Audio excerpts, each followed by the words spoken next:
slat minute. We're going to try real hard to stay on task because my brain cells have been absolutely depleted. So we're going to get right into it. What you are going to listen to and experience today is the Neurodivergent Convergence podcast. I am one of your hosts, Nikki, and this is Amanda. Say hello, Amanda. Hello, Amanda. Yay! It's and back. The terrible joke is back. and assuming we have listeners left after last week, hello to Mhm. everyone who is returning. If this is your first time, you've missed much. You have a lot to go listen to, including last week's episode, which may have possibly gotten us canceled. We don't know yet. So we'll have those results Mhm. within the next We'll few weeks, see. I would assume. Mhm. Yeah. So this is a podcast about neurodivergent shit because we are two neurodivergent women navigating the neuroverse together, Mhm. and we are best friends. This is somewhat out of order that I normally say this, but it's fine. We're best friends. There you go. I found it. Two neurodivergent best friends navigating the neuroverse together. This is just us talking about our experience with neurodivergent shit. And And two neurodivergent girls living in a neurotypical world. How yes, about that's that? right. We are living in a neurotypical world, and we are not neurotypical girls. There we go. I haven't Mhm. done that one in a while, have I? No, No. Okay. That's great. Thank you for helping me you're because welcome. I cannot help myself today. I really cannot. If you're watching this shit show, I am unmakeuped again. This is a no makeup episode for me again. And this is yawn number one, bitch. This is gonna be a fun fucking episode. Um, we're gonna get into why, but we're gonna have a little conversation about what my life has been like for the last 365 days that have all been crammed into one single week. Uh, my 365-day long week. We're gonna talk about it and what I have learned about myself this week as an autistic person, and how many times my tism was, for lack of a better word, well, we won't say triggered because that's really a bad word to describe it. Not a bad word, but a bad word to describe what was going on. The ways my tism was activated. The wonder Mhm. tism powers were activated. That's exactly what I thought of. Wonder Twin powers activate. Autism activated. The wonder tism power is activated. Form of crippling anxiety. Yeah. I love it. Form of this fucking makes no sense.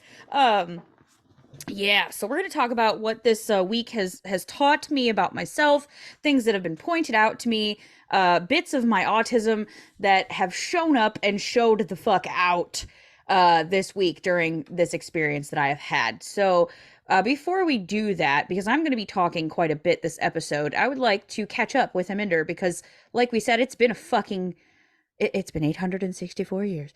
Yes. Since we have spoken. So, Aminder, what has life been like for you since I have basically poofed off the face of the fucking earth for the last 900 years? It keeps growing every time I say it. Yep. Just gonna get on to eternity. Yep. Um, Talk to me. so I mean, my work hasn't been as busy. We did start doing what is called vendor management, where basically we have a list of vendors at work and like 280 of them, which is way too many. And we basically I have to go through and talk to each of the VPs of each department and be like, okay, which vendors, like which one of these are critical?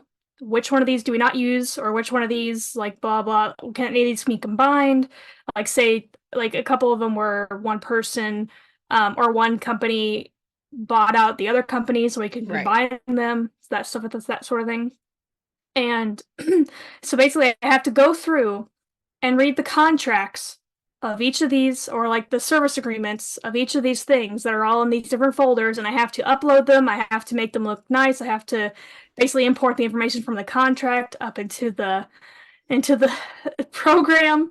So, and luckily I have until like the end of February. Originally I thought I had until the end of January, and I'm like, I asked my boss, I'm like, I have 2 weeks, 2 weeks to do this. No, And ma'am. And she's like, no, you have until the end of February. I'm like, okay, thank God, because I've only done the IT VPs vendors, which were about 40 of them, and I'm only halfway through. So I've done 20 Oof. out of 280. And Oof. granted, I did that in like 2 days, so it's like I'm getting to like about 10 to 20 a day. Just depending on like there's like one vendor that has like 15 to 20 different, not necessarily contracts, but addendums, stuff like that, and other things that I'll have to be like look through and upload, and I'm making it all look pretty. Like my autism and stuff, it's like my autism and my ADHD are coming together because it's like I'm hyper focusing on it to where I'm forgetting to drink water, Oh and then I no. 6 hours later I'm like, God, I'm thirsty. It's like I get a break, I'll be like, ah, yes, and I'm like, man, I really have to pee, and then so, but then it's like I want everything to look nice, and I asked my boss to come in and be like, hey, can you look at this? And then like when I was trying to explain something, I'm like, I just don't know what to do. Like, what are because we're getting audited at the end of February. That's Oh, why there's a deadline, and so I was like, what exactly are they looking for? Because it's like, if I know how much effort I have to put into each one, I know like basically what is expected of me. Like, does everything have to right. look, are they just wanting to see that the contracts are on file or whatever? Right. Um, and it just generally looks like we know what we're doing. Like, does all the vendors have to be described and like all the like what exactly all they do or why we put the risk rating that we did because we have to rate them based on risk to the credit union. Um, Right. and like from 0 to 100, well, 5 to 100. But and then and she was like, explain to me, and like I could like my brain like in okay, so my brain was like, oh no, she's getting annoyed with my questions, and then or I'm seeming like a spaz basically, Mhm. and so I started like crying. I started like getting that where you get that throat catch. Yes. And when I was like, I'm sorry, I'm not trying to be obnoxious. I just need to know, like, because I went to a conference for this, like a pre-conference for this, like 2 days. Got a certification back in September for this, and now it's like it's 4 months later, and I'm just making sure that I'm doing this correctly. And because I was just like given like here's this program, basically a list of vendors. Now sort it out it's Right. like Right. because it hadn't been really touched. Like the VPs would like add their own vendors, add their own projects, whatever. So basically, I'm just kind of like going through and cleaning it up. Right. But it's like I never had to. Like I told her, I'm like I don't know how to read contracts. Like I don't like I can like when it says like something like a term. I basically have to look at the term part of the contract to make sure like okay, is this like an auto renewal thing? Is this an annual thing? Is this an option to renew? Is it an opt out thing? And but sometimes these terms are in such legalese. I'm like, I don't know what Right. the fuck they're saying on this. Right. Like, Right. so I just have to make sure that I'm doing it correctly. And so I was really worried about that. So that's been my week. So I'm sorry. yeah. No, I mean it's like I said, it's not I still like I'm not having to work as much as you, but it is like just a lot of like using Yeah, my well, brain and it's so new, and it's mhm. new on top of that, and it's important, and it has to be done a certain way, and so you're trying to make sure that like you need or you have all of the information that you need to complete this job that they're asking you to complete in the way that they're expecting it to be completed. So instead of Mhm. just assuming or reading between the lines, you're double checking, which for most employers, right, is like, thank you for doing such, right? Like you want, I would want as an employer, I would want someone to ask me a million questions so that it's done correctly, as opposed to assuming they know what they're Just doing and then me assuming. having to fix it later. You know what I mean? Like, Right. but apparently that's not like how most people think and act in the world. Sorry, I gotta move this pillow. I just launched it. Goodbye. Um. Anyway, so I could understand, but it sounds like your boss is probably pretty similar. You've mentioned before that you're pretty sure she's neurodivergent, so I'm sure she was appreciative that you didn't just like half-ass the situation. And even though there yeah, was a lot of questions, you yeah, she know, always tells me she's like, I'd rather you ask me to make sure than just assume. Like she's like, I'm glad you're able to work by yourself and like go off on your own. She's like, but I appreciate that you ask me questions and everything. So I'm like, yeah, I told her I'm like, I just always want to make sure I'm doing something before I do it. Like I'm doing something for right sure. before I do it. So Yeah. But so she's pretty understanding. I can't really complain about how that aspect is. It's just it was more of like a me thing. I like it's like I just want to do this right and I don't want to mess up because I don't want to get audited and I don't want to like get a bad rating or whatever auditors do. Right. Sorry to all the auditors out there, but you kind of suck. Just want to point that out. Probably have the worst job. It's like, Hmm. I'm sure your job is very important, but you really make all of us want to double over and hide in fear. Like, Hmm. I don't know what that noise was behind me, but that was very loud. I'm assuming one of my children's is in the bathroom. Um, anyway, sorry, that was very distracting. I'm unmedicated, full disclosure. The I am pharmacy was too out of my today. meds again. So, I am too today. yeah, if they're finally ready, so I'm picking them up tomorrow, but it's been 2 Good luck. days. It's -3 degrees. Good luck. I know. Yeah, that's another thing. We are Amanda and I are from the good old Midwest, and for whatever reason, it's been colder than the North. The Hmm. last couple of winters, my dad received less snow and less negative temperatures in fucking New Hampshire than we did here last year. And it is currently, let me, for accuracy, I shall tell you the exact degrees. But when I was driving home from my massage earlier, it was -2 degrees outside. So not only were there no degrees, it was negative degrees. And currently, there is no temperature. It is exactly 0 degrees. So, yes, there currently is So, no temperature. and I bring that up because you might hear my heat come on. Usually, before we start recording, I turn my heat up. Yes, because it's for And whatever then, reason, it's very fucking loud when it kicks on yeah, in your house. yeah, I don't know how to make it quieter. I tried adding It's, filters, all that. It doesn't matter. I mean, I But don't think it so you matters. I might think hear it's it. just your furnace. Yeah, so I turn it off, I turn it up, and then I'd either turn it off or I turn it down. Today I turn it down because it's like I can't turn it off because maybe by the time we're done, we have to it'll might be 50 degrees in my house. I don't know, but I have an Yeah, I electric know. blanket on. I turned it up and I turned it down, and so if you hear it kick on because it finally caught up because it is 3 degrees here. Yeah. So I'm sorry if you hear my heat kick on. I can't really do much about it. It's my house. So, Yeah, girl, it's fine. I mean, if they've listened to us before, they know what to expect here. This is a shit show. hmm. We're just walking our way through this life at one shit show mess at a time. And if the Hmm. heater's part of that. So it's not a big deal.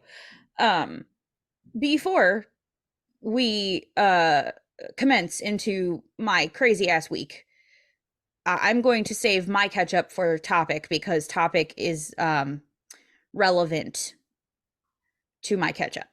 Let's roll into our Mad Lib, ma'am. Let's give the people Okay. what they really come here for, which is the fun and the fuckery. Um, so let's Not do us not us bitching about our lives, you know? not us bitching about our lives. Although this one is not so much a don't cancel us because we like a certain thing episode. It is a actual tism related episode. So we Hmm. actually have an actual topic to talk about. It just happens to coincide with my personal experience this week. But let's talk about our Pokemon Mad Lib, ma'am. I don't know why I'm getting my pen out. I sure don't need it. Um, let's do let's do this. What do we got today, Aminder? Talk to me. I I need a verb. You need a verb, do Hmm. you? You need Yes, I several do. fucking verbs. Thanks for Yeah, that. you're welcome. But by the way, because I don't know why those are the worst ones for me to think of. Verbs are the fucking worst ones for me to think of. And there's 3,473 of them in here. So The number let's just keeps I'll just going give you the up. first one. You're like, just fucking give me one and shut up and give it to me. It's entice. Entice is the verb. As I sip my caffeine-free Diet Pepsi that has saved my fucking life. Adjective. Vivacious. Ooh.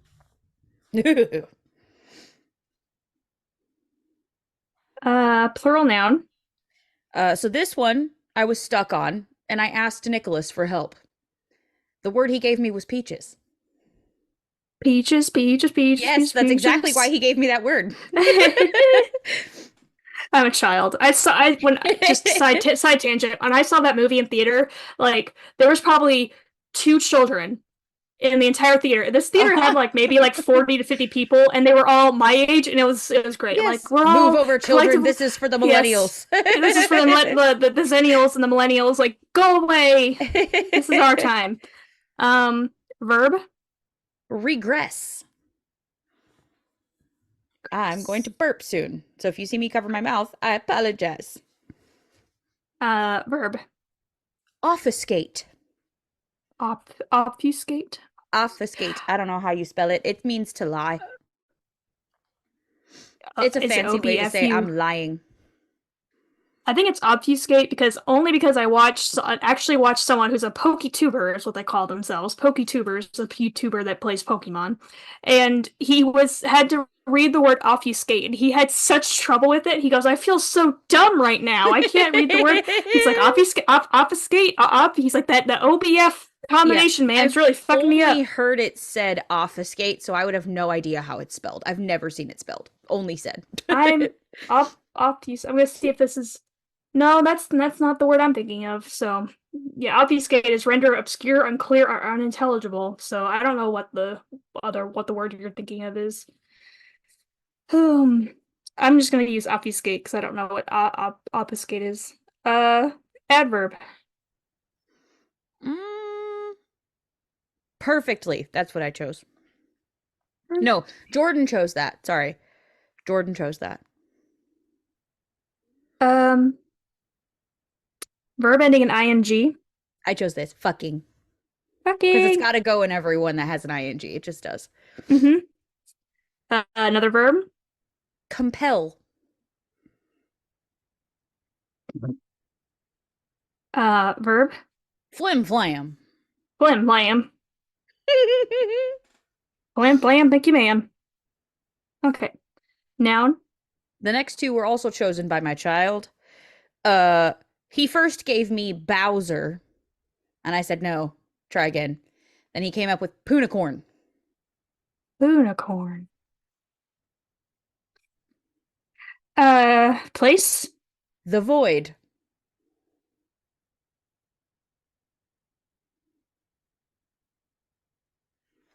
Verb. Yeet. Adverb. Accordingly. Ooh, my ear. This ear thing will not stay in this left ear today. I'm not sure what's going on. Okay. Last one. Adjective. Obtuse. Obtuse. Green goose. Caboose. Okay. So this one still in the Pokemon Mad Libs. All about Pokemon gyms. A gym is a place where trainers entice their Pokemon in order to get them vivacious and gain peaches. Just like a regular gym, the more you regress at a gym, the stronger your Pokemon will get. Trainers can obfuscate their own skills there too. If you want to be a gym leader, you need to be perfectly skillful at battling with Pokemon, or at least fucking compel 8 badges, and you can enter a league conference. It's the only way to flimflam the respect and punicorn of other trainers. Oh my god. But know this, there's only one The Void in each city, so you may have to yeet far and accordingly to win enough Pokemon badges, or enough gym badges. But it's the only way for a trainer to become more obtuse. The I mean, it was end. cute, but it wasn't great. I mean, Mhm. I did like It's mid. it's mid. It's mid. Well, yes, let's practice our what is it called? What are they called? Gen C slang? Yeah, that. See, I can't even remember. I'm so boomer. I can't even remember what the fuck it's called. Okay, yeah, let's practice our Gen Z slang so that we don't look so much like a boomer. I love it. Mm-hmm. Oh shit, I forgot to hold on. Forgot to light. Candle. Is it one of the candles I got you? It is. I used the tea light last time, so that's You should no show the people. longer. Yes, I should. Hold. I don't want to take my camera down. Hold on. I would just take picture. Well, I'll just take my camera down. Ready for this I fucking thought you were just mess gonna you're lift about it. to see? I thought you were just gonna lift the candle in front of the camera. I can't because of the angle. Hold, please. Don't look at my room. It's messy. And my Pepsi can. Look, The purple the one? it's yeah, the whatever the one that had lavender on it. Yeah, the smoked lavender purple one. Yeah, and then that's my little crystal set that I got going on next to it. This is my witchy shit, people. Welcome to the witchy part of this show. That's my little candle spell area, my little good intentions shit. I have all of my rocks and my money, my little dollar bill that represents the million we're trying to hit. Not, I mean, I'm not going to say we don't want the dollar bills. We do want the dollar bills. Hold, please, let me turn you back around here and stick you back up here. God, my room is so messy. Y'all just got a sneak peek if you're watching that shit. We have returned. Hi, hello. Um, um. Anyway, uh, yeah. So I took a dollar bill and I wrote in permanent marker, um, uh, the number 1 million on it, and that is sitting under um my crystals and things, all green, of course, because it represents money and wealth and all that stuff. Not that I wouldn't love to make $1 million off the show, but more so, it represents both like monetary value and reach. So, like, I want to reach 1 million people at some point. I think that would be amazing. So, if we keep getting ourselves canceled, that's never going to happen. But Yeah, we're barely off the ground and we got, getting ourselves canceled. yeah, and our birthday candle style candles are green and purple to represent the colors we chose for our hearts for the show. So, when we very first did it, we Also, I very just realized first that's the two colors of the candles I got you was green and purple. it was. And the candles, like the fun fancy candles and my ritual candles, the ones that I had like the orb, holding the crystal ball, the hands holding the crystal ball, you can find those on fifthcovencandle.com. They are handmade by the most gorgeous witchy woman you will ever meet. She's amazing. We love her very much. Uh, we're going to get her on the show at some point, to talk about her candles and her business and all that stuff because I just want to boost her to the moon. So go check Fifth Coven Candle out. And I'll drop like all the Instagram handle and everything, and I'll put the link to the website in the show notes because they are the most beautiful smelling things. They are the most beautiful looking things. And if you go to my Instagram, you can see several of the candles I've already I cannot speak, purchased from her. And this is not an ad. I just fucking love her. So, if you need some really fucking cool candles, they don't even have to be witchy, but if bonus, if you like witchy stuff, they're just really fucking good smelling. This woman has a knack for scent profiles that I have never experienced before. Like, she even created like little perfume roll-ons and I purchased them, and it is literally the best scent profile I have ever experienced. And I worked at perfume counters for years, this. And I've smelled luxury perfumes before, and even the most expensive perfumes that I have ever worked with and had the experience to wear do not last as long as this shit does. And you're going to pay, a fourth of the price for this that you would, a fucking Chanel fragrance or some shit. You know what I mean? And it's better and it's healthier because she uses natural things. So, anyway, that's my Fifth Coven candle plug. Just because I love her. And it's, again, not sponsored. She's just amazing. But anyway, I digress. That was a long tangent, but I just love her. Anyway, moving on. What were we going to do? We did our Mad Lib. It's time for me to talk about things, is it not? Mm-hmm. Sure Okay, is. cool. I got distracted by candles. I'm sorry. I'm sorry. I'm a little bit of a pyro, I think, too. Not in the sense that I like to start fires and burn things down, but that I love to watch candle flames and I like to watch fire. I don't like to set fires. I like to watch them. Well, I So can like if you have like a bonfire, like I can like sit and like watch the bonfire for like hours and not hours. speak, not talk, like not talk to anybody. I can just sit there and watch for Mhm. hours. I think it's a It's mesmerizing thing. Yeah, and I believe it's probably terrible for your eyesight to stare at a flame like that for a very long time, but I don't care. I just don't care. And I get very distracted by them. So if you see me looking off to the side a lot, that's what I'm doing. I'm staring at my candle. Anyway, I need to talk about my life, and okay, let's just start this because you're already losing me. So the reason why I am so extra done um with life right now is because we finally moved our store. I think I mentioned this last week, I believe, or the week before. It was the week before because that was when we recorded both of our episodes. God damn it. This is yawn 3. You were talking when I did the first two, so I didn't want to announce it. So I just gave myself a little visual so I knew like what we were doing. So yawn 3, correct number of fingers that time. Usually I'll put up 4. But anyway, I'm tired because where I work, my day job moved locations. And while we were so fucking ready for this to happen, I'm taking this one out because it's just ridiculous. It's bothering me.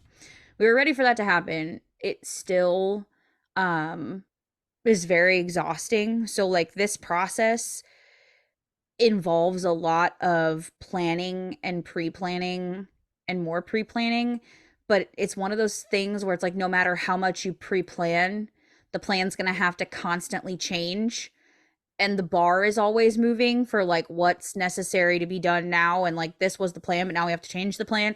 And so why I wanted to talk about this apart from being exhausted is because I found out so much about myself and just how prevalent my autism actually is during this experience because of the extensive amount of change that has occurred and the lack of communication, the lack of pre-planning on the corporate side, things that were let go that I didn't think needed to be let go, things that were harped on that didn't need to be harped on, decisions that were made that made no sense. So like there was just a lot of things that like activated the tism part of my brain, and I learned a lot about myself. So let's just start with a little timeline description of what's going on here.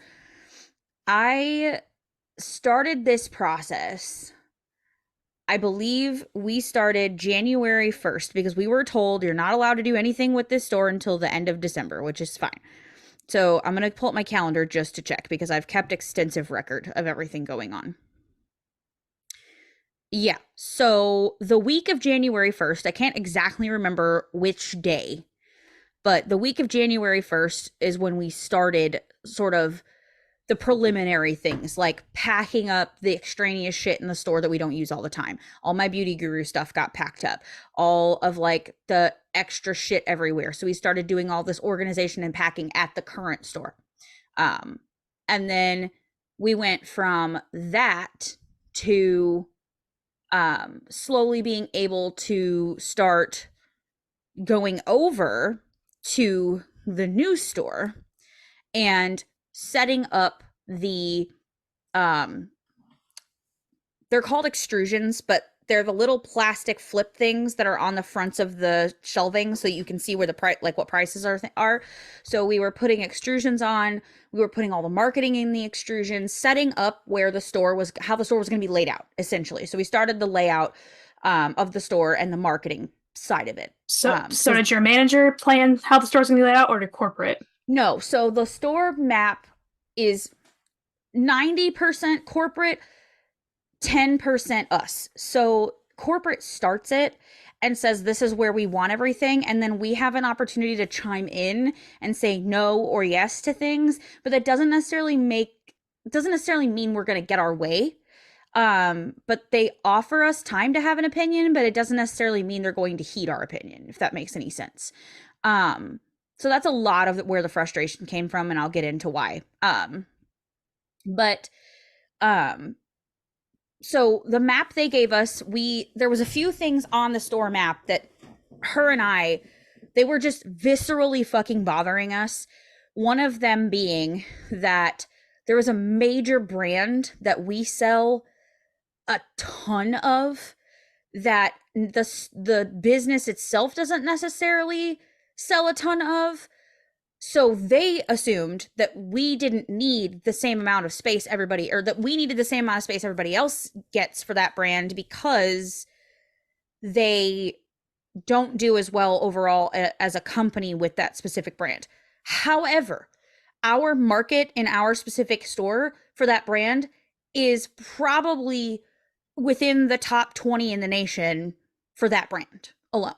So we need an extensive space, and it needs to have a highlighted space. It doesn't need to be shoved on a shelf where no one can see it.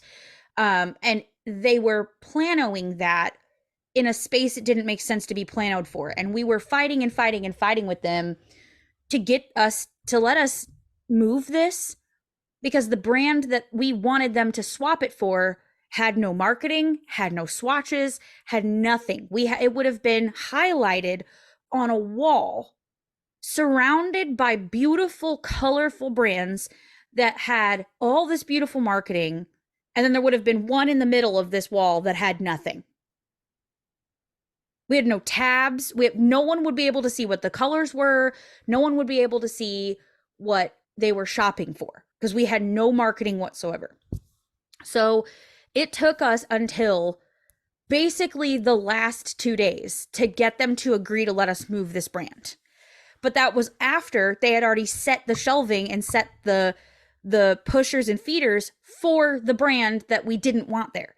So we had to reset everything. We had to move things around, and that happened a lot. And then on top of that, there was a lot of adjusting and moving of brands anyway, because once you put the shit on the shelf how they want it, you find that things don't fit, or that it didn't make sense, or this brand maybe needed a little bit more room, or there couldn't fill up as much room. So there was just a lot of like moving and shifting, which that part didn't bother me so much because I'm a problem solver. So when we start something like that, right? And then I'm like, okay, this is what it looks like, but this isn't going to work. And then I bring my manager in on it and I'm like, hey, hello, like this is what we're doing. What are your thoughts? I feel like this should happen here. There was a lot of her and I going back and forth with each other about what needed to happen, what didn't need to happen. And for the most part, we were on the same page. But I think, sort of like you, it got to a point where I was asking so many questions because this is a big fucking deal. And we do have like major corporate eyes on us because of this relocation, because they're doing things with our store that they haven't done with any other store. So it does have to look 95% how they wanted it to look, right? Like we are still a corporation. We have some wiggle room, but like we still have to follow the fucking rules that they want us to follow, whether they make sense to us or they don't. So I was asking a lot of clarifying questions to make sure that it was exactly what corporate wanted, plus it was what she wanted. And at one point, it sort of came to a head because there was like at the very end of the thing we're trying to work through all this thing. And oh, I'm sorry, let me back up. On top of like everything that goes into like moving all of that product from one store to the other, we have all these other teams involved, and the teams we had working with us were fucking amazing. Like we really had a great fucking team, and had we not had a great team, I don't think we would have been where we are. Especially the team that packed the old store and brought everything over. But that's a lot of shit. Like it was a small store, but it's a lot of shit like crammed in a small store. So we had our back receiving area full of stuff, right? And they had dropped a truck on us like not even a week before we moved. It was not a very big truck, but still. So we had shit they packed up. We had shit from a shipment before that. And then they dropped another shipment on us the Monday the 8th, I believe, whatever day Monday was of this week, or the week, yeah, whatever Monday was. Yeah. And then they dropped another shipment on us again Wednesday that was much bigger. So we had 2.5 shipments worth of stuff crammed in the back room, plus all the shit that they brought over from the other store packed in all these boxes. And we couldn't hardly tell what was what because there was just no room to get to it. We're all exhausted. We're all tired. I put in, most of my days were at least 10 hours, but a lot of them were more like 12 to 14 hour days doing this. And we're all exhausted. And I was trying to tell her something about what these one set of boxes were.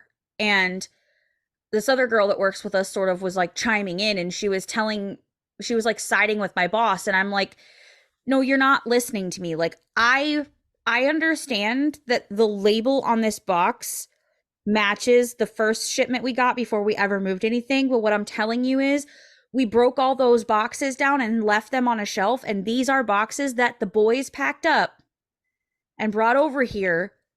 Look at the side of the box. That's what says is in it. This is not shipment. This is old stuff.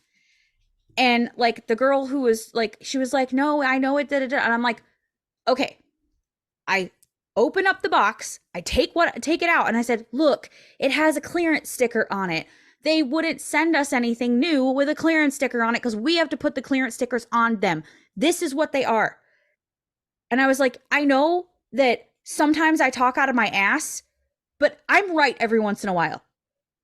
Like, you guys really are loving to argue with me right now.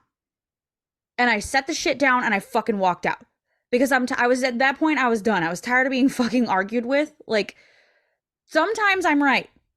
Every once in a while, I'm fucking right. Okay. Even a blind squirrel finds a nut every once in a while. Correct. And I was like, you know how that TISM thing where you're like, no, I know what the fuck I'm talking about this time. Stop fucking arguing with me. And it like makes you more angry than normal because you know you're right. It makes you extra stubborn. Yeah, it makes you extra stubborn and you know you're fucking right. And like, I'm sorry, but I'm not backing down off of this because I know what the fuck is in that box. And you are fucking going to, we need to know what's in what. And you are trying to figure shit out. And if I let you think that what's in this box is the wrong thing, then we are set back again. And I'm trying to let you know, unfortunately, I'm not trying to argue with you, but you're fucking wrong. Like, I have to tell you the information, right? So, like, I'm not doing it to be a smartass. I'm not doing it to be right. I'm doing it because you're searching for information and I have the correct information and you're not listening to me. So, right. Like, I'm trying to make sure you're not getting steered in the wrong direction here. And it led to, like, a little bit of a blow up. And I started crying because I was so fucking frustrated. I'm like, I'm just so tired of being argued with. Like, there was every time I mentioned something and it seemed like everyone was getting irritated with me because I was trying to ask so many questions and I was asking clarifying questions and I was bringing up, well, what if, is it possible to do this? Or can we do it this way? Or should we try this? Or can we try this? Or whatever. It's like, and I probably was being kind of forceful and kind of, I'm sure the mask dropped many times, but I also made a point during this before we ever started to let all of them know separately, like, hey, I understand that I've never experienced this whole situation before, but I do know that it's very stressful and that there's going to be a lot of moving parts. So I'm telling all of you now that if there's an issue with me this week and I've said something that's upset you or I've come off as bossy or bitchy or whatever, please make sure you take the time to address that with me because I'm not going to be able to keep the mask on all week. Like, I'm not going, like, the tone's going to drop, the facial expressions are going to drop, like, the mask is going to come off at some point because the more exhausted I am, the harder it is to keep the mask up. So I'm going to probably sound way worse and look way worse to you when I'm speaking than I'm intending to. So I'm just warning you all now, right? I'm giving you the disclaimer that the mask is going to come off at some point, and I don't mean it how it sounds most of the time. Okay. So I warned them all. And it was yesterday, I think. Yeah, yesterday. I finally said, like, after the blow up, I finally said, I don't really want to call it a blow up. It wasn't really a blow up, but I was just sort of done pretending like I wasn't frustrated with the fact that I kept getting challenged on things that I knew were correct. And finally, I just sort of said to everybody, I was like, look, I need you all to understand something about me in this moment. Like, I know that this is been stressful for everybody. I was like, but I don't think any of you understand how many days I have gone home either melted down or shut down completely, or not even been so tired I haven't been able to process everything that's going on with me and how many times I'm getting activated in a day. And it all just sort of came out yesterday. And I was like, there's so many things that are going on here that are triggering and activating like the TISM in me. And it's been a lot for my brain to compartmentalize and hold on to, even though this has been so fucking fun. Like, it really has been fun. It's been exciting, it's been fun, but and it's something I've wanted. We've wanted this for so long, and we're so excited about it, and it's beautiful in there now. It's stressful. This is a lot. Like, this is a lot of shit, and we had a very small amount of time to fucking get this done. It's also like it's because it's like you have to move a store while also operating your current store. So it's not like you can close the store No, we and get did. We shit did close done. the store. Oh, We okay. did. That's another thing, though. So we closed the store on Wednesday the 10th. We were closed. So we've been closed since the 10th. But we only had until today to have the store ready to be opened because we are opening tomorrow. And it's twice the square footage. Twice the square footage. Um and it's an entire extra room that needed to be presentable and ready to go. Not to mention, we had maybe half the team for our store that we should have had helping us because nobody wanted to fucking come help. And the few people that did come help were fucking amazing. Like I said, we had some fucking team players, okay? And these motherfuckers were the A team. They brought their You mean like fucking from game corporate or from your store? from The team from a corporate. team from corporate? Okay. Yeah, team from corporate and then teams from other stores. So usually how this works is there's several teams. There's usually some corporate folks that show up. There is a fixture team is what they're called. So like they contract this company out, but they really only work for Salon Centric most of the time, but it's a contract company and they bring a team of guys and they're the ones that break everything down at the old store, pack everything up, bring it all over there. They help us reset the new store with things and put all the pushers and feeders up and all of this shit and anything that needs built or hung or whatever, they do it, right? So that team was the fucking A team. They were on their fucking shit. They played no games and it was wonderful. And then the store team, the other stores teams that came, we had two store managers and another employee come from two different stores. So we had one of our stores in Peoria come help us, and then a store in Joliet come help us. So we had some teams other than us, but it was three people from other stores, me, my manager, and three other people. One of our team members who only ever works once a month couldn't be fucking bothered to come in and help. The other one's mother is sick, so she couldn't really be there very much. So we were really a lot of this was on Amy and I, which is my manager. We did a lot of the pre work behind this.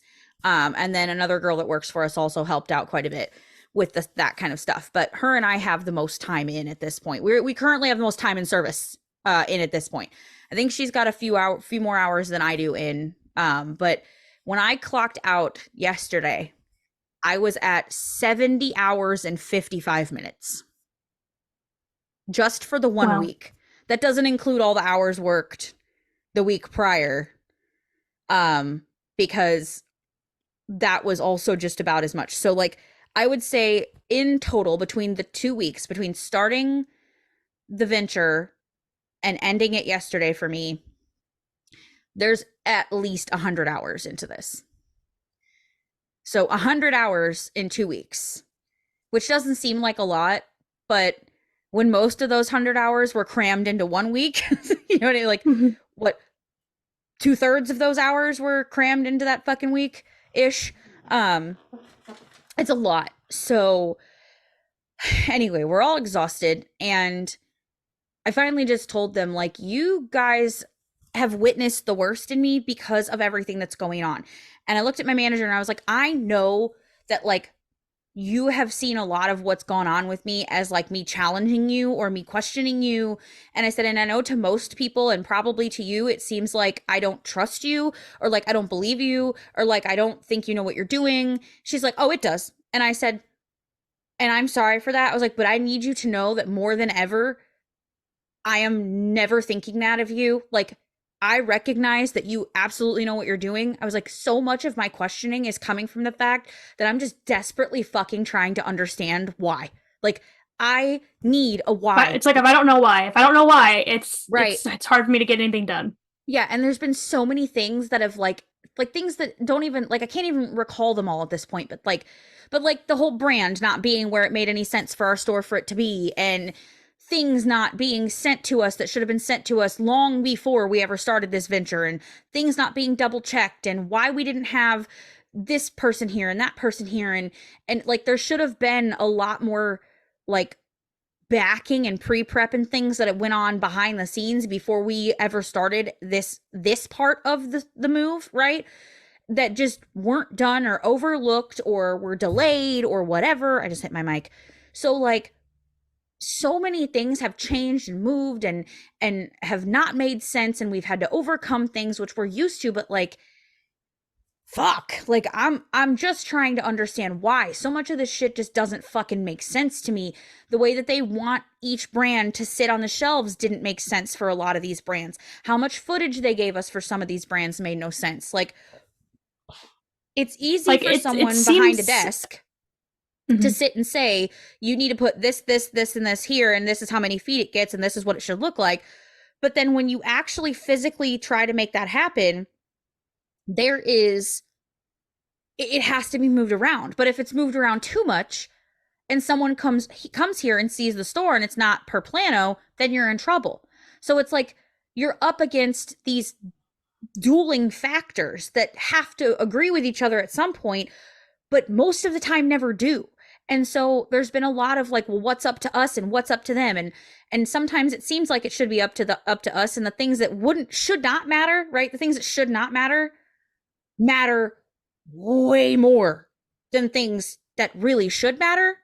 And it's so confusing and frustrating to someone who's very like make it make sense Well, kind of brain. Do you know what I mean? it's also like you think that a corporation, yes, I understand that you want stores to be kind of like uniform, but it's also like you have to go based on your demographic, based on your sales per store. It's kind of Right. like, say, Walmart, they were building a new store in Alaska.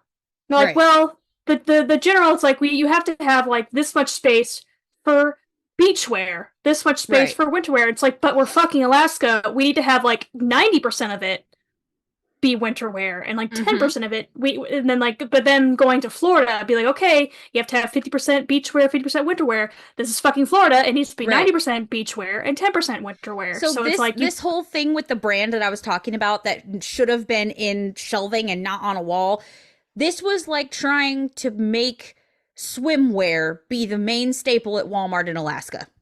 Mm-hmm. That's basically the amount of no sense that it made to me. And it was so frustrating because I'm like, you should. So I don't know. My tism was so triggered. I'm like, you need to stop doing things that sound good on paper and ask your store teams what you should do instead. And if the store team is telling you that this doesn't make any fucking sense, then you need to listen, because we're the fuckers that are here every day. We're not just saying, oh, I don't like it because it doesn't look right. Like, we're giving you an actual fucking answer to a question as to why do you want to move it, because it makes no sense for us as a brand or as a store in our market to have this brand be highlighted when we have nothing to highlight it with. Like, It's basically don't do it's that. experience feedback. It's experience feedback is what it Correct. is. It's like It's I'm not for not our I'm fucking health. Like, mhm. we wouldn't be making all these fucking changes just for our fucking health or just because we feel like it. Like, there are so many things that made no sense. I'm so fucking tired of all of the shit that made no sense. And so I just had to finally explain to everyone, like, I don't get to pick and choose what I care about and what I don't. And when things viscerally bother me like this, it's very difficult for me to move on and let it go. And I need a why. In order for me to like drop it and move on, sometimes you have to give me a why. Even if the why is that corporate said so and we don't have any other control over it and you're going to have to get used to it because we can't change it, then that's better than saying, nope, we can't move it, or this is just how it has to be, or whatever. Tell me fucking why so that I can tell my brain to stop caring about this thing, right? And move on. Another thing that is so stupid, but it just is a thing for me. I don't like shelving to be crooked. I want it to be flat against things, or at least straight if it's not flat against something. And we have all these like extraneous shelves that we can highlight things on that kind of look like the ones behind me, here, like this. They look a lot like that. And everyone in this world, in the retail world, wants these shelves right where you can fucking run into them, and they want them cockeyed and shit. And I'm like, you have to stop doing that because it viscerally bothers my goddamn brain. Do not put shit right in a walkway where someone can physically run into it, because I will. I will run into it, and I will knock it over, and I will have to pick it up all the goddamn It time. also seems like very anti-wheelchair. If you have like all Yeah, these things, like you can't fit the wheelchair in it, then correct. And I'm telling you right now, even though it's technically 3 feet of space, Granger could not go around this one area that I'm telling you right now totally could be like that I hate so fucking much. I hate it with every ounce of my goddamn being. I hate it. And I had to explain that to her. She's like, you have to let this shit go, Nick. Like, you have to let it go. This is just how they want it, and this is how it's going to have to stay. And I'm like, you don't understand. There is no just let it go. Like, there is no just let it go. I don't like I'm get to not fucking choose. Elsa. I'm not Right. fucking Elsa over here, you There know? is no Elsa in this situation. I don't get to choose what this thing tells me I'm mad Because this about. thing is me. This thing is me, Right. okay? This is me. Like, I don't get to change it. I don't get to decide that I don't care. Like, sometimes I can't help it. I was like, this shit viscerally bothers me. It causes me physical ugh, when I look at it. And I can't help that. I have no fucking control over that. I was like, my mental health doesn't like, and on top of that, I was like, also, this is the worst time of fucking year for me, mental health wise. I can't help that it's disgusting outside and it's cold and it's dark all the goddamn time. And my brain fucking hates me when it's dark outside. So like, I'm battling all this crazy shit going on with all of the change and all of the things and all the tism activation, wonder tism powers activated to the nth degree at this point. Plus, it's the dark half of the year and it's disgusting outside and it's been snowy and rainy and gross the entire fucking time we have been doing this shit. So I'm battling the no sun. I'm battling the wonder tism powers being activated. And I'm just fucking physically exhausted. Never hurt in places in my body like I have hurt during this fucking week. Like, I didn't know that, like, the tops of your ankle, where you're, like where you're fucking this bit of your ankle right here, I didn't know that could hurt unless you hurt it. Like, had an accident and hurt it. That can hurt from just walking, apparently. I am covered literally head to toe in bruises. I had a liter fall off the shelf directly, like, if you know what a liter bottle of something looks like, the lid of the liter bottle of shampoo fell so perfectly off the shelf and doinked me right across the bridge of the fucking nose. The lip, like the top of the lid, boom, right here across the bridge of the nose. There's like a little tiny red mark right here. It hit me perfectly. And when you get hit in the nose, you just want to immediately burst into fucking tears because And you you're like can't help immediately it. think you broke it. It just Yeah, immediately feels like you it broke feels it. immediately like it's broken, like it's never going to go back to the same spot ever again. And it just everything just tingles and fucking hurts. So I got bopped in the fucking nose. I am covered in bruises all over the place. I have one on my leg that's this fucking long at the top of my leg. I could not even tell you how I earned half of these. I ran I into one of those crooked shelves.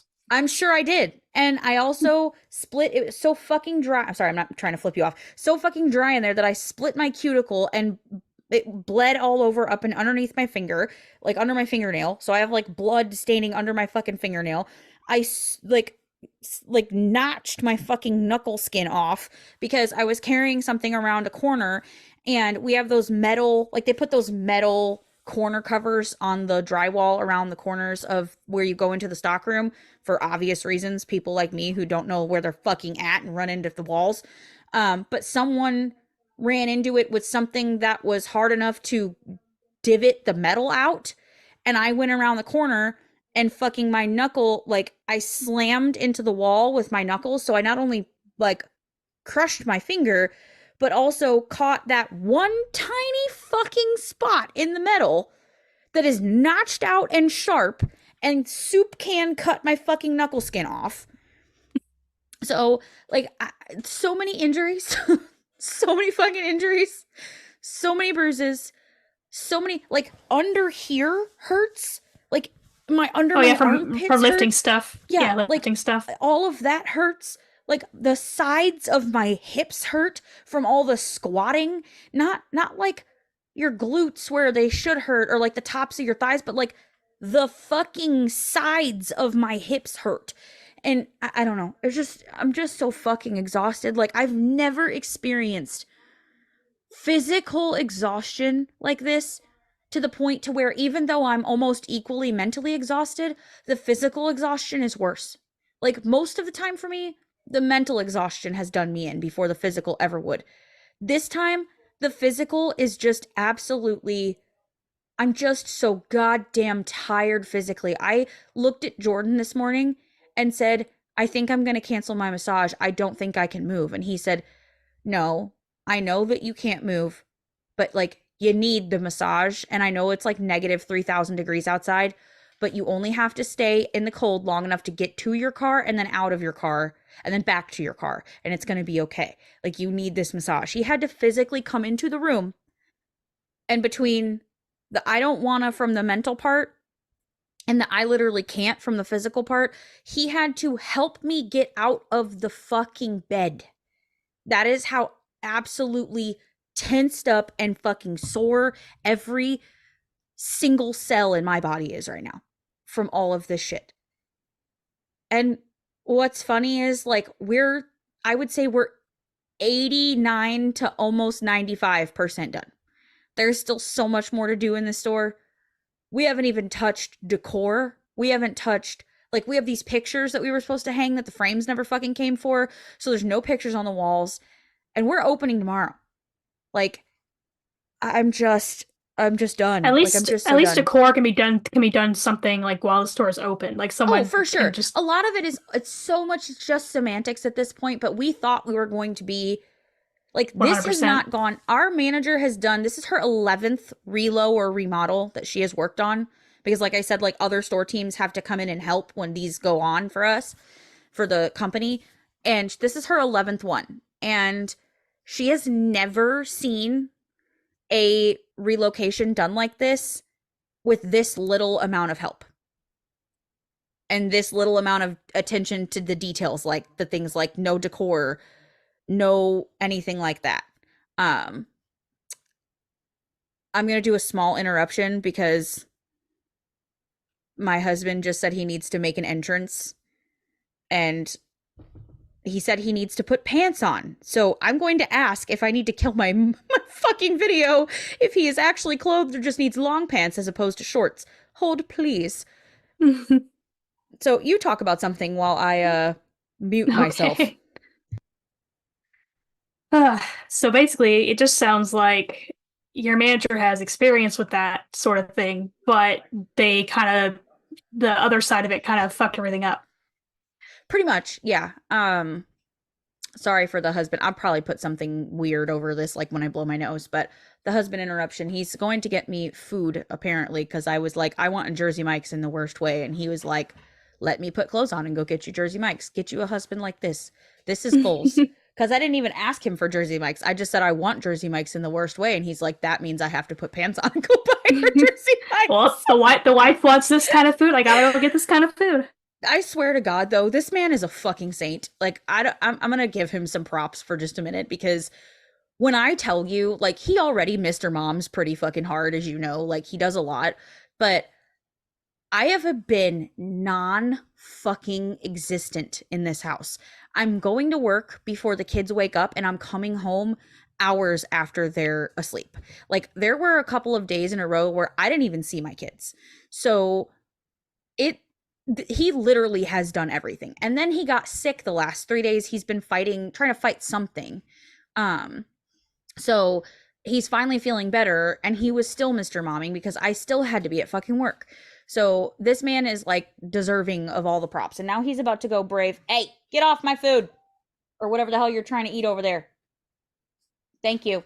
Sorry, the dog was sniffing at something on my side table. I don't even know what's over there right now because I've been a very large trash panda lately. Yeah, you know what you did. Yeah. Yeah, you do. Come here. Come say hi to the people. You little shit. Let's say hi to Ella, everybody. Come here. Come here, baby. Hi, Ella. Come here. Come here. You want to come up? Oh, there's the Hi. poopy. Say Hi, hi, Ella. poopers. Oh, I don't know if your jacket's in there, dear. Hi, poopy. Careful, don't knock mommy's soda over. Hey, no, come on, don't do that. You're a good girl. Bye, Ellie. I love you. What are you doing? What you doing? Hi. Are you gonna go with Daddy or are you gonna stay with Mom? Oh, hell no, she's not coming with me. Oh, she's not going with you? Okay. Heck no. She tries to freaking take over the wheel. And Oh, yeah, everything. you try to drive when Daddy's in the car. You sit pretty for Mom in the car. Yeah, she does. Sorry, pupper's interruption. I don't think anyone minds a pupper's interruption. Um, but yeah, anyway, I'm just done. Like I'm just exhausted. I really also feel like when I have weeks like this, it's really difficult for me to recover because I don't have time each day to sort of process like I would normally because normally when I come home from even a longer work day, like I've done 10-hour days before. I've done 12-hour days before, just not this many consecutively in a fucking row, right? But I'm the type of person that like I need time to unwind after my day and so that I can sort of process what's gone on in the day. Usually that's my shower time is I'll take a little extra long shower and sort of like run through the day's events in my head while I'm in the shower. And for me, it helps. Visualizations help a lot for me, helped a lot during therapy and during trauma processing. So I just sort of apply it to lots of things now.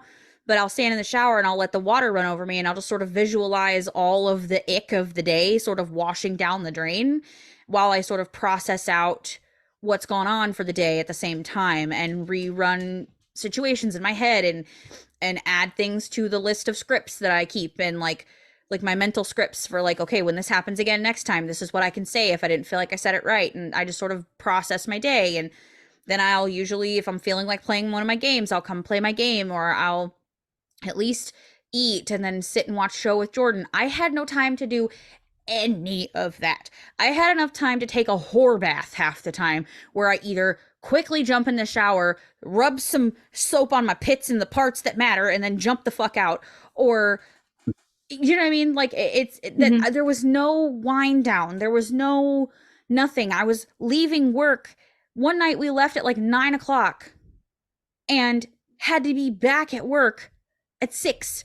So like I'm showing up less than 12 hours after leaving back at work consecutive days in a row. And it's like, while I can work like that and I did work like that and I didn't care to because I was so excited and happy about what we were doing, it still fucking took a toll on me because I'm a human and no one can operate like that for extended like a long time. And like I don't know, maybe there are people, but like I don't operate like that for extended periods of time without some sort of consequence. And of course my goals for the year were fucking thrown out the window. I don't even know why I thought I could start this before this fucking remodel because I wasn't able to pack my lunches every day like I wanted to. I was literally eating breakfast every morning from the drive-through, lunch every morning from wherever the company paid for, or lunch every day from wherever the company paid for, sometimes dinner through the drive-through at night. Like I was eating fast food like almost every single day in some capacity. And Well, it's so extraneous circumstances, so. exactly. So it was kind of silly for me to like have started super and I knew I wasn't going to get through this week without being able to stick to it. Like I did my best, I tried, but it didn't work out. So I sort of gave up on that and like I haven't done any exercising whatsoever, but like I've literally been running around and lifting shit for 2 weeks. So I figured that counted. So had I not been eating so many Star Crunches, I might have lost some weight this week. There was so much snacking happening because it was giving me the will to keep going. But I feel like the point I'm trying to drive home here, because it's a lot of talking and I want to try to get to the point, is like I had to figure out how to explain to the people around me that my question asking and my communication was going to be different and it was going to be even more highlighted and even more visible that it's different because of the circumstance that I'm in. So when we're in these high stress circumstances or these things where we're under pressure and we have a lot of tasks to accomplish, my mask or and add tired to it, right? The mask is going to fall off and my communication is going to drop off, and I'm not going to be saying things how you want me to say them, and I'm not going to be able to be more socially appropriate. I'm going to struggle with understanding things. I'm going to have more questions. I'm going to be more what might seem to people as argumentative, right? I'm going to look like I'm challenging you and I probably am sometimes challenging you, like in the instance of the whole knowing what was in those boxes thing. Like, I'm going to challenge you and I'm going to stick to my fucking guns on it because we have to know what's here. And if you think it's the wrong thing, then we're not set up for success here. And the whole point is to set us up for success. So I'm going to argue with you about this because I fucking know I'm right in this one circumstance. I know I'm correct. You know what I mean? So I have to. I will fight you tooth and nail on this one part. I literally will fight you tooth and nail on this hill, and I will die here because I know that I am fucking right. Very few times. And I did say too, like when I think I'm right and then I'm wrong, I will apologize and say, you know what, you're right. I'm sorry, I was wrong. But when I'm fucking right, when I know I'm goddamn right for a fucking fact, you all can die with me on the fucking hill because I will stand here and argue with you until we're all dead. You know what I mean? Like, I don't care. But that kind of shit gets worse when I'm put in these situations like this. And I don't want to say, I don't know, worse is not the best word to describe it either. More prevalent, more visible. It becomes more visible and more apparent just how autistic I am when you get in these situations like this. And it did teach when you basically me a lot. It's something out of routine and it's a high stress situation. Correct. So, millions of things are changing. So many things aren't getting done how they should be getting done, whether that's by the people working on them or corporate not understanding or whatever. Physical labor, physical exhaustion, mental exhaustion, frustration on so many levels. Just some shit I'm not going to get into on here, but I'll explain to you later. Lots of the bar is moving a lot because each day brings new challenges in which we have to change our plan, right? Just so many things. It was the perfect storm to end up getting involuntarily unmasked. Do you know what I mean? Like, it just dropped and it was not cute. But I do feel like at this point that my coworkers know well enough that, and if some of them don't, I mean, I don't know how else to be more clear, but the main person I was, yeah, like I kind of learned today, like the main person I didn't want to be frustrated with me was my manager.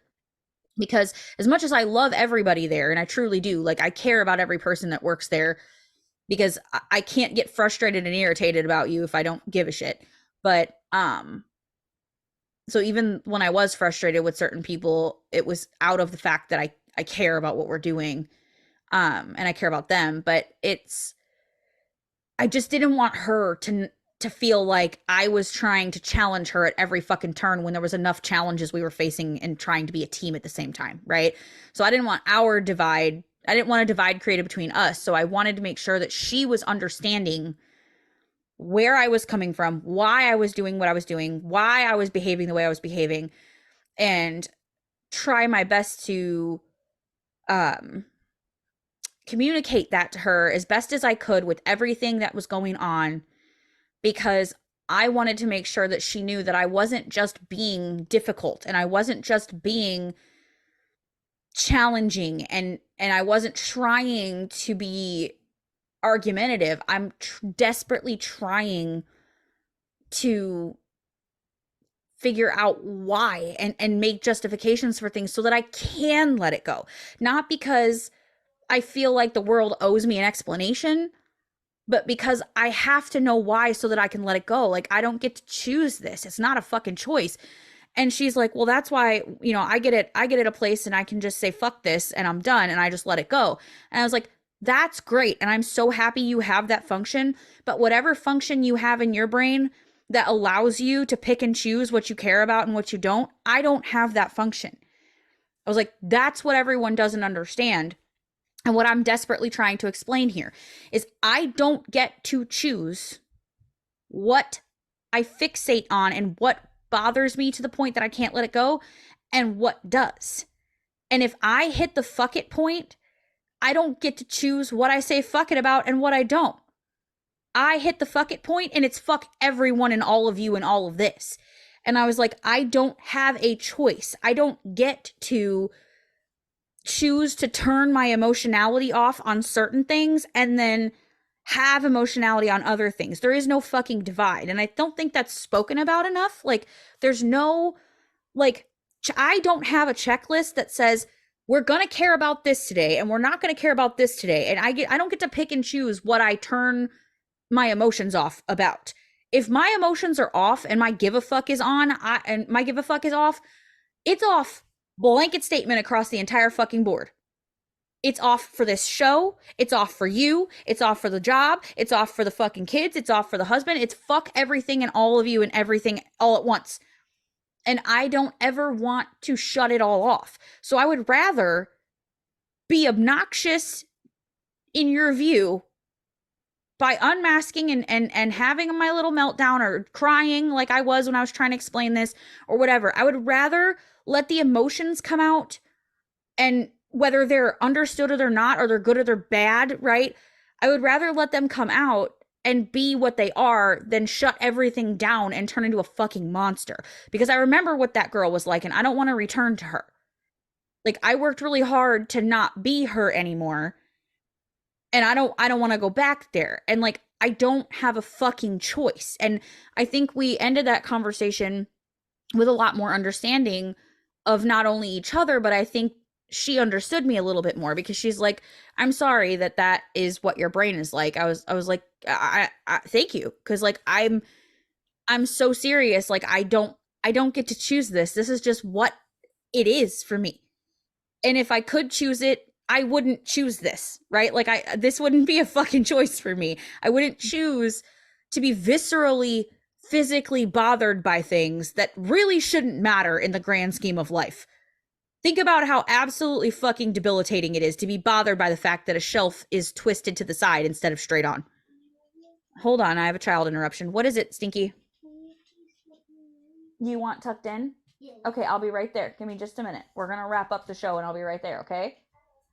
I think this is a good place to stop, though, because I'm kind of just repeating myself at this point. But if anyone else sort of struggles with this situation where they are either involuntarily unmasked by a situation they're in, or are struggling to have people understand their level of questioning, just know that, like, you're not alone. It's difficult to be in these kind of situations and these stressful situations and be an autistic person, because it's so many things we're fighting so many things just to get through the situation, let alone try to stay socially acceptable while we fucking do so. So I don't know. That was my fucking week and my situation. If I ever had a doubt that I have the autism, that doubt has been erased after this fucking week. Amanda, thoughts and things before we wrap up with the Jeremy thing, and I go and start the Jeremy thing. I should say I'm gonna go tuck in my child before we start Jeremy, but yeah, basically, because we are planning on moving our office, I think, in March. yeah. So granted, I don't know how it's going to work, because it's like we can't close. Right. But granted, we can be closed on Sunday. So it's like, okay, I'm assuming we're going to be moving all this stuff. They haven't told us what the plan is, really. Yeah. But I'm assuming we're moving like all the extraneous stuff to the new building, and everything but like our desks and computers. And then because I told him, like, well, I'm assuming someone will have to come in either after hours or on Sunday, or after we close on Saturday, which we close at 1. So I'm assuming like that's when we'll move all the computers and everything and get everything set up, because it's like, Right. I don't know how else it's gonna work. Yeah. So, and I, like I said, I think I've mentioned this before, but when I found out that I don't have my own office, I got upset. I basically have a cubicle where I have to listen to someone on speakerphone the entire time, and I can't close my door when I'm annoyed. And Oh no. so I'm gonna be a lot more burnt out in that aspect, that I can't be in my own little space. I have to share it with other people, and I'm just so when we had a chance on Tuesday to come after hours to come see the office, like they were giving like letting people see it and everything, and a lot of people went and they're like, "Are you gonna go?" I said no, and then after this, one of my coworkers was like, "Did you know you don't have your own office? You're sitting like these cubicles like with these other people." I go, "No, I'm perfectly aware. That's partially why I didn't want to go. Because I don't want to see." Then I'm the cubicles are sorry. short cubicles, like you can see over the cubicles when you're sitting down, and I'm like, With the so kind what's the of point of the work you cubicle? have to do, that doesn't make any sense. You I do know, need your own space. and I told him, I said, so I have to have like sensitive conversations. Like I talk to other credit unions Right. about sensitive information, and I could potentially be talking about an employee. Like an Right. employee does something bad, I know about it. Right. Like I have to file about it. So what am I gonna do? Like Right. I You can't. can't have that conversation in a cubicle next to a bunch of people who aren't legally allowed to hear that information. I So, know. So I'm like, and I told him, I said, if I find out that someone else got an office that currently does not have an office, and I, in my opinion, doesn't need an office, I will be quite upset. yeah. So, yep. And so that's, and I like the whole moving stores. Like we've had to when I worked at Barnes and Noble, we've had to reset stores. And I, like you, I like that sort of thing. Like when we did inventory, we'd be there until like 3, 4, 5 in the Yeah. morning. Cause like we would come in, like, you know, right before, like an hour or two before the store closed. And then we would do inventory, and we had an inventory like company that came in and Yeah. did inventory, and we would just be there to help them along. But then like there'd be entire like when we'd be switching entire sections around and moving shelves, and like I always volunteered. I'm like, I'll do it. I'll Yeah. help. So it's exhausting though, but it like you said, it's fun. It's fun in a weird way, but exhausting. It's kind of hard to Yeah. explain. Yeah, it is. And that's why the feelings are all very confusing, and that doesn't help either, because you're so fucking excited and so you're enjoying yourself so much, but at the same time there's all of these other things you're fighting, all of the negative shit of like, I don't get it, I don't understand, and I'm fucking tired, and da da da da. So, and there's, like I said, there's more to the story that added to my frustration that I don't want to get into on the show, but which I'll fill you in on. But I am going to let's wrap it up here for the folks who are going to leave before Jeremy. We're going to hit pause on this recording so that it can stay in the same file, because that's really annoying when it's not. And I'm going to go tuck in my kid, and then we'll hit Jeremy. But for y'all, it's going to be a transition. If you're going to stick along, it's going to be a transition. Our The power of coolest ever technology. fucking animation. I love it so much. I'm very proud of it still. And you get to watch that cool ass animation, and then you'll be rolling And hear right into music. Jeremy. And the music, yeah. But if you are leaving us, please remember to like, subscribe, comment, all the things. Smash that like button, hit that bell icon on YouTube. Please go to the Facebook page. If you hate us, if you love us, we're open for information, for guests. If you want to be on the show, you can reach out on any of those platforms, but preferably Facebook message or Instagram message or an email is the easiest way to get a hold of us on that. Commenting with things like that can kind of get lost in the shuffle. So if you want to be on the show, you can reach out to us, Instagram, Facebook, or email. All of those things are linked in the show notes. Our email is the ndcpodcast@gmail.com. I am not great at checking that, but I will get better at it. All the socials are at the NDC podcast. Everywhere socials are platformed, you can find us there. All the links are also in the show notes for that. The Discord is in the show notes. Come join us there. Come chat with us there. We're gonna maybe talk about some things I would like to talk to you about, like maybe doing like some live gaming at some point. Maybe you can come game with us. We can, if that's a thing some people want to do. Let us know that you'd want to hang out and game with us. We can choose whatever games. I don't know what games you can game together on, but we can figure it out. Amanda's a gamer. We can figure it out. Yeah, so come hang out with us over there. And if you are not sticking around for Jeremy, we love you. Goodbye. And we will see you next week. And if you're sticking around for Jeremy, Here's Jeremy.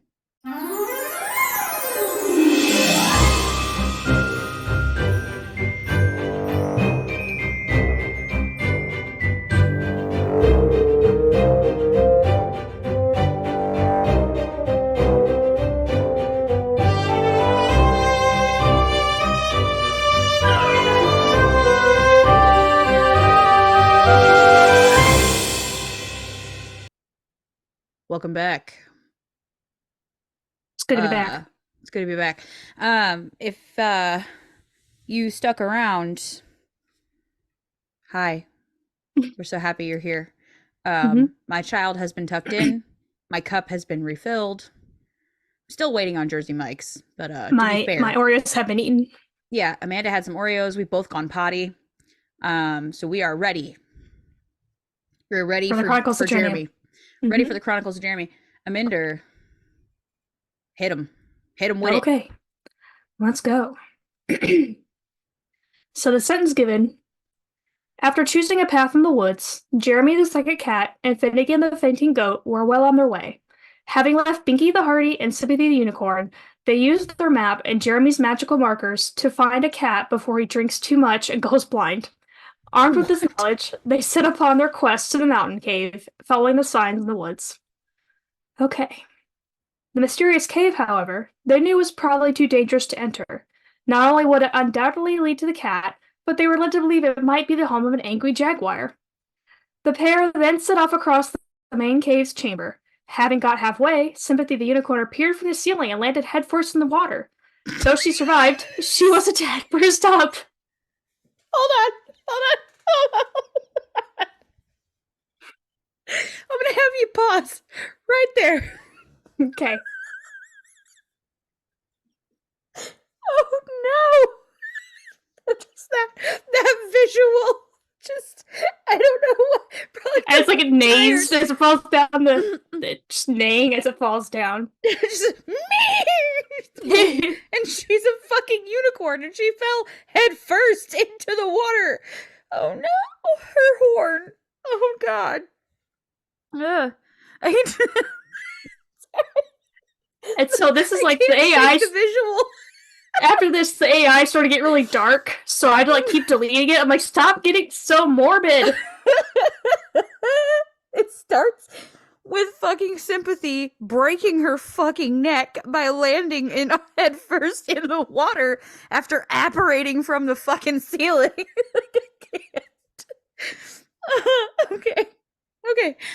Okay. Start from head first into the water.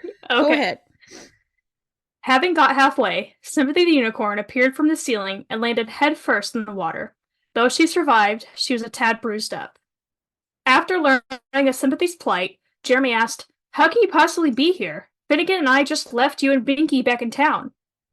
Sympathy ignored Jeremy's question, and Jeremy's magnetic persuasion powers wore off, making her not believe him anymore. After promising Jeremy not to look in the water, she refused to go any further. At this point, Jeremy the second cat was totally fed up and declared, "Okay, come on, you floozy, let's just go." And Jesus Christ! Oh no! This AI really wanted to do Sympathy in, because originally it was involved Jeremy drowning Sympathy and her body floating in and out of the water. So I had to like delete that part. So they really hate Sympathy in this portion. Oh shit! Poor Sympathy. Okay. Okay. At this point, Jeremy the second cat was totally fed up and declared, "Okay, come on, you floozy, let's just go," and made his way further into the cave. Using his magical markers, Jeremy would have had to carry Sympathy out of the water to get them there. As Jeremy explored the cave further, he found several signs that made him think that there might be a way to find the cat if he didn't let go of his magical markers. Unfortunately, he was on a time constraint. If he didn't return back to town soon enough for them to make the 4:45 p.m. bus, then they would all miss it and have to take the 5:15 p.m. bus instead. So, it got even more wild than that. I had to edit it a little bit. So Jeremy the second cat gave Sympathy back her magic marker and prepared to take a quick glance into the water and then return home to his family, who still hadn't seen him in 2 days. And then he found it. Instead of a cat at the bottom of the hole, Jeremy found the heart of an amazing creature, a wounded great white shark. He tried to call out to it, but he was terrified. All he could think of was getting back to the safety of his family. Jeremy ran. He ran like a fat cat on a rainy day. And I ran so far away. Oh, God. He just ran. He ran all night and day. He gotta kill me. I can't. He ran like a fat cat in the rain. I cannot with this shit. Oh, this is a good one. It was easy, to be honest. He could outrun a bull mastiff with a small bone in its mouth and a pair of leopard print 3-point go-go boots on his feet. What the fuck is going on? I think the AI, was high. I think this it had one. a small. I think it might have been on an acid trip. Mm-hmm. Oh, God. Okay. Running into the darkness of the cave, leaving Sympathy and Finnegan behind, he started to see some light. The darkness gave way to torches on the walls, leading towards a quaint little cottage. It was surrounded by trees and had a waterfall behind it, almost as if it wasn't in a cave at all, but rather a clearing in the woods. How strange, Jeremy thought. What could have caused it to look so normal? But then the chirping of birds echoed into the air, momentarily overshadowing the sound of the waterfall. The birds were talking! Coming to the edge of the clearing, Jeremy the second cat saw a small cottage with a small wooden sign out front reading Grace Brook Cottage in bright red letters. Was this where the cat mentioned on the map was leading to? Sure enough, there on the porch of the cottage was a cat, sitting in a rocking chair. Its tail was pointing to the left, and it was making a tiny noise, like it was calling someone's name. Jeremy approached the porch, and as it did, the cat lowered its tail a bit to make way for the psychic to climb up on the porch. You shouldn't have found her, the cat said in a tiny voice. Dashing inside, Jeremy the psychic cat asked the cat if it had a name. She couldn't remember, so he just called her Velvet. Velvet told Jeremy the cat that the cat he was looking for was called the Owner. After she explained that the owner was a great white shark, apparently it's not a cat anymore, it's a great white shark, Jeremy realized that it was the shark he had passed. We're both stuck in this damn cave, Jeremy told Velvet, and we both have a name, so why don't we make a deal? Velvet looked up at Jeremy with big, sad, bloodshot eyes. She seemed to understand the deal immediately, nodding her head slowly. Velvet said that she would do anything in exchange for his help, but her first request was that he let her out of the cave. With a nod, Jeremy admitted that he was not someone who took lightly to anything that was going to risk his friends and his own safety. He took her out of the cave. That's it. The next morning, the gang was awakened by the sound of their cell phone. Finnegan rolled out of bed and went to answer it. Hey, it's me. It was Deke, the space adventure boy. You forgot to call us back yesterday. I can't. Deke, Space Adventure Boy? The Space Adventure Boy. Oh, God. Mm-hmm. Why Deke? That's from Hogwarts Legacy. This AI is learning. It's learning. Mm-hmm. Yep. It's listening, and I don't like it. I'm so sorry. I just got in from our trip, said Jeremy. It was awesome. Velvet could tell he wasn't in the best of moods, even though he literally just said it was awesome, but okay. She felt sorry for him, even though he had caused her so much trouble. The cave was pretty rough, she said to Finnegan. It was as if the owner was angry at us for leaving her there. Finnegan rolled his eyes, but he had sympathy for the psychic cat. So did his other friends. What did you have to do to get her out? Asked Finnegan. Excuse me. Velvet told him the story of how she and the owner had started their great adventure together. Finnegan perked up immediately when she mentioned that the owner wanted to get back home, so much so that she had to tell him everything about her previous adventures. Finnegan told them how he had managed to get into the owner's cave in the past, and then the gang had to explain to Finnegan what had happened the night before and how Jeremy had helped Velvet and the owner escape. I'm guessing the great white shark, okay. It's all a big adventure, huh? Said Finnegan. I can't wait to go back. Jeremy the second cat was very happy that his friends were all okay, but all the same, he was missing something very important. The cave was such a great place for spying, but he had no way to learn about what happened. Why does the owner have a cat? Asked Finnegan. Velvet the cat heard her name spoken and sat up. Are you asking me a question? She said. I'm too tired to answer. Yeah, hey, I'm pretty sure I am. Me too, Velvet. Me too. I'm too tired to answer. Yeah, I'm pretty sure I am, said Finnegan. When did you start talking? Asked Finnegan. I only just met you. You are the girl who used to live in our dreams, and now you're talking to me. Why do you have a cat? Oh my god.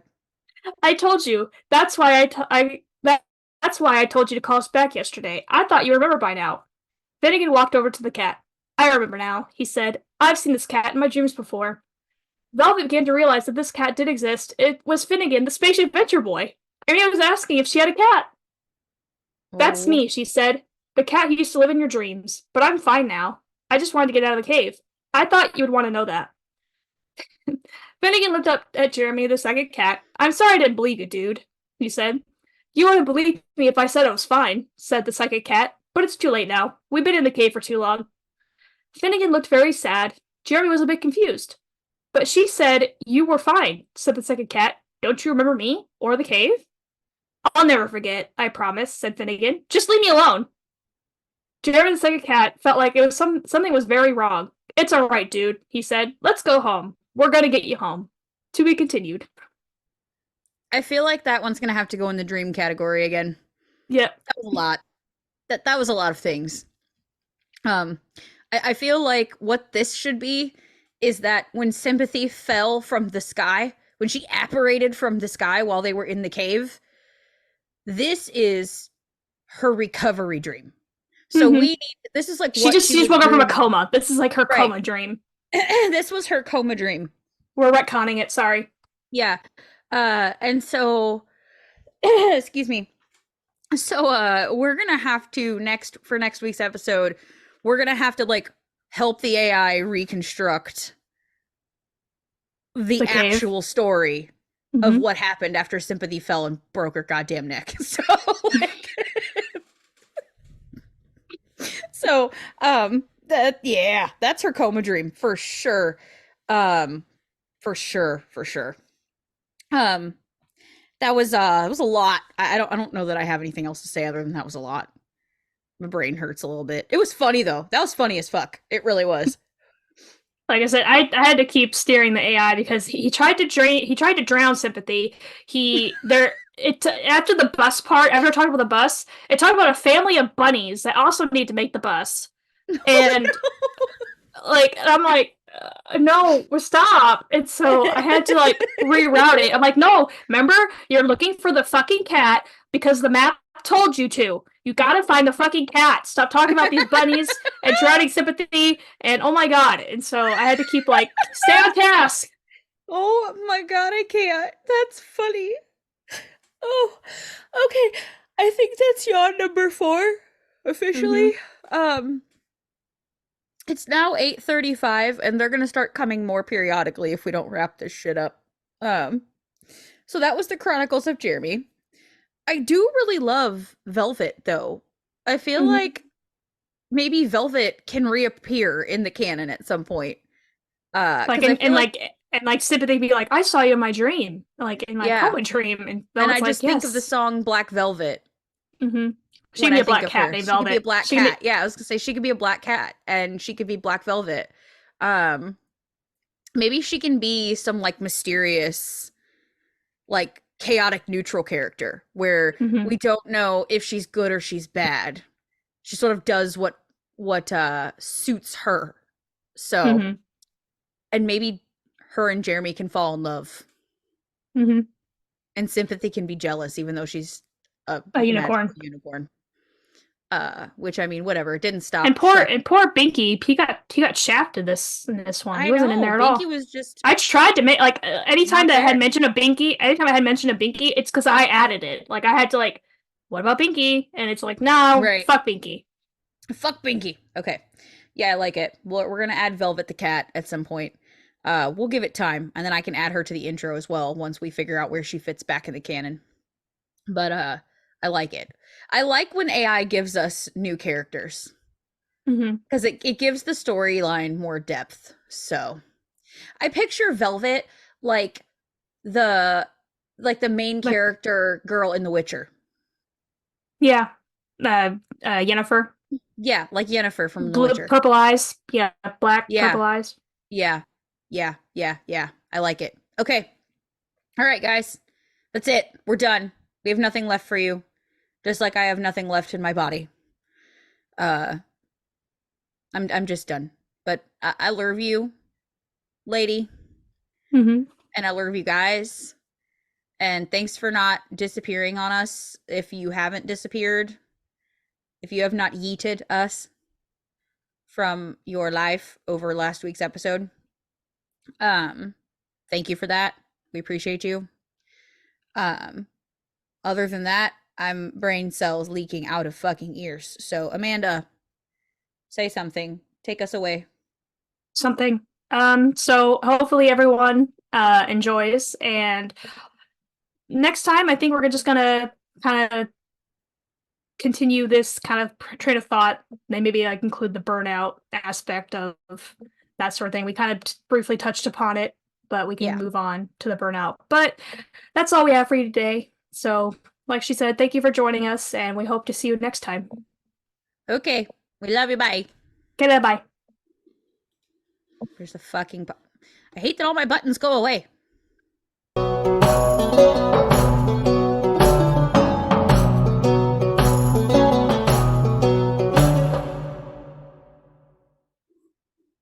Thumbnail, real quick. Mm-hmm. With Ella right there. Sleep time. Night night. Mm-hmm. Yes.